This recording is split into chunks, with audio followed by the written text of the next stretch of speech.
the Rossy Ogawa story that broke on Sunday night. Rossy Ogawa is done with Stardom. And this came when Stardom put out an announcement that Rossy Ogawa has been terminated from his contract, and in their release, citing the poaching of talent by Rossy Ogawa as the reasoning for this. Now, more news has come out in light of this, that this was hardly something that was a secret within Stardom. And going back months, it was known that Ogawa was planning to be leaving the company.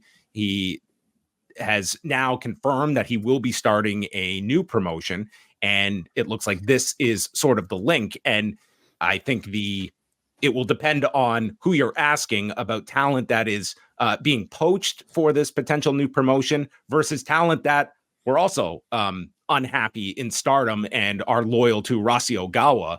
And I mean, we have Taro Okada, who is the president of Stardom, flat out telling Tokyo Sports that they are expecting talent to leave Stardom once their contracts are up. So this is going to be a very pivotal period when it comes to the Joshi wrestling scene, of this divide when it comes to the leader in Joshi wrestling in Stardom.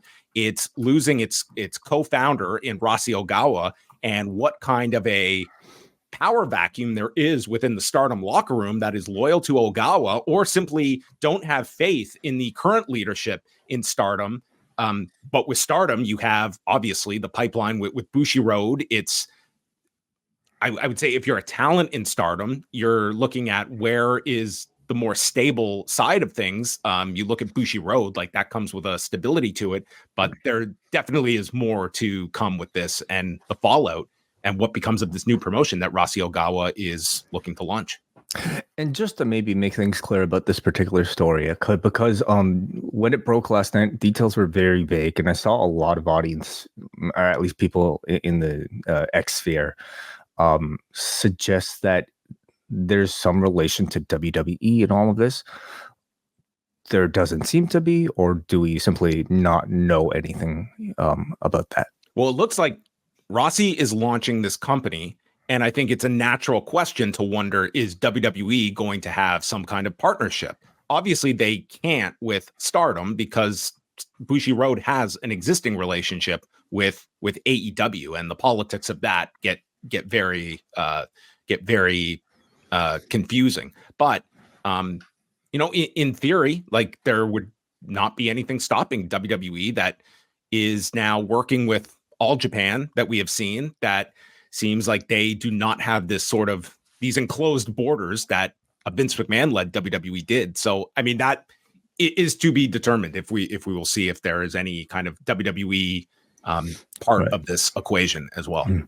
Yeah, I mean, it's very interesting, and certainly maybe recalls the Pro Wrestling Noah All Japan exodus of potentially a wide number of talents following one particular person to start a new promotion.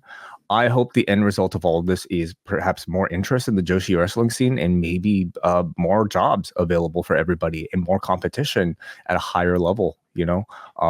I think all eyes will be on whatever this new promotion might be, and also on Stardom to see how they might try to survive a mass exodus if it happens.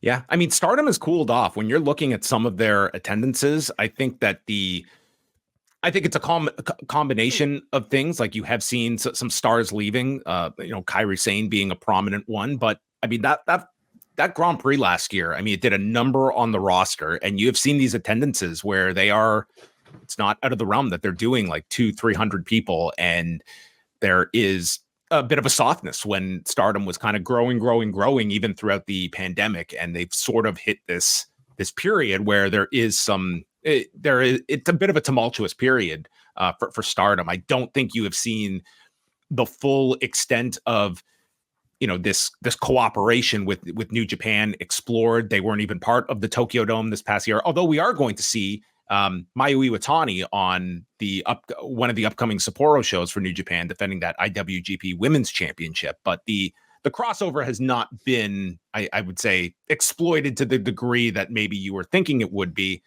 And if anything, maybe there has been some of the perception that like Stardom is kind of the inferior brand within the Bushiroad under that umbrella.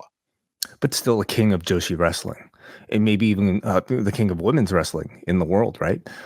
So this is still, a big story, I think, just in terms of women's wrestling and what's a Rossy Ogawa led, independent promotion. How high profile will it have on a global stage, and who's going to be its several main faces, I guess. Like this has been the power broker of Joshi wrestling going back decades to, when he was involved with All Japan Women. Like Rossy Ogawa is the one that, has been viewed as sort of the person that can take these talents and make stars out of them. And he has his detractors too. So this is going to be certainly when you have all these potential contracts coming up.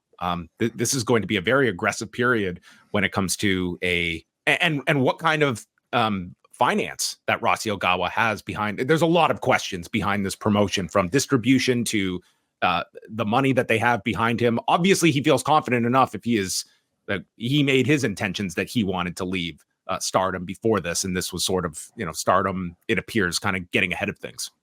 I imagine Karen Peterson, our Joshi expert, might be speaking about this weekend on our New Japan Pro Wrestling New Beginning review. But if you want to hear her thoughts, right, at least from tonight, she does have a YouTube channel and a Twitch at Hey Karen Sensei, where she does take a bit of time to talk about the termination of Rossy Ogawa. So. Yes, absolutely. Go check that out from Karen.